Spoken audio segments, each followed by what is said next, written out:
تو بگو بهش کدومه، اصلا تو این زمین بهشت کجا بود؟ ما چه بی خیال و ساده بودیم به همون، هرچی گفتن که اشتباه بود. تو بگو بهش چی شدش، اینجا هر کی مرد که رفتش زیر خاک.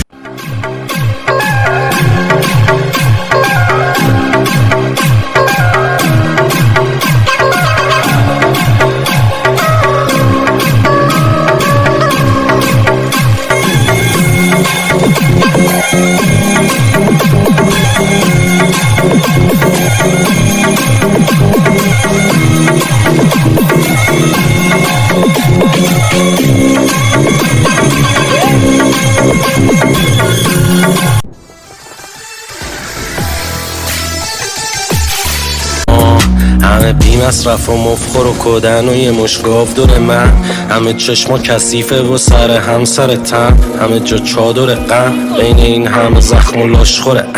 تو هم دوست داری یه زن کیره تو ماچ کنه؟ نه، همه فکرها کس و کیره، هرکی همین سر شب اومده نشده صبح میره، همین فرمون بری بدون همین فردا هم پس دیره، یکم اینجا بمونی میبینی کلا نفس میره، همه جمع و نفس گیره، همه درابی دستگیره، تازه اگه دری باشه اصلا کمپلت بومبست و زنجیره، همه قاطیه هم جک و جنده دزد و دلسوز صبر و مست و همشیره. حاجی بالای من بر انو میکوبه پوشو بر میداره آمریکا اوباما میاد، اما من یک کمی بیشتر از ردیم، تو خب برنه رو بامازیه، همه وحشی ولی بزدل تو این وضعیت، امام زمانم پس میده کار ما بیاد. تو بگو بهش کدومه، اصلا تو این زمین بهشت کجا بود؟ خستم از جماعت زنده کش مرده پرست، خستم از این دلی که خورده ترک، خستم از اون سی که اون با خودش برد به درک، خستم از حرف علکی بدون فکر و هدف بدون عمل، خستم از این همه تظاهر بهش به دروغ، خستم از آدم ها و جای شلوغ.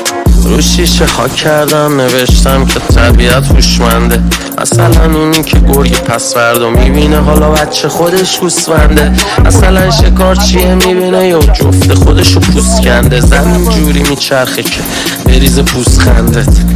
بالا نگاه کردی منو آره گوزو بغض تو را میبینم، اما تو تانک سوار شو یه روزی دوم تو را میچینم، من که سگ خور 1000 بار شدم یه بار بالا مرحله یه گربه خورم میشینم، یه سری هم اگه تو بکنن میمیرم، منم از اینا گاهی دور خودم میچینم، اینا خندن ولی یه سرفه کنم میرینم.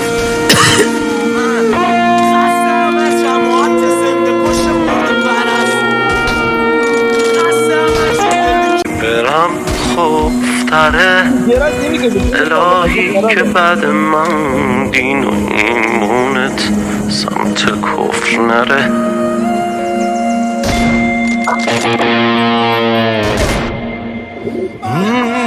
منو بل کن با شبم تاریک اما چقدر آزاد و رها، بذار من از اتیاد تو در رفتنی باید بره، تو نکن گریه برام، چقدر خون دل و درد زیاد، تا که فهمیدم خودمو هیچ موقع به کم ندم، چقدر رد شدم از گشنگی و سیر از همه من رفیقان با کاوازاکی میام مثل ناکازاکی، میکی زاکاتا کاما یا به هم بگو ساکاماکی.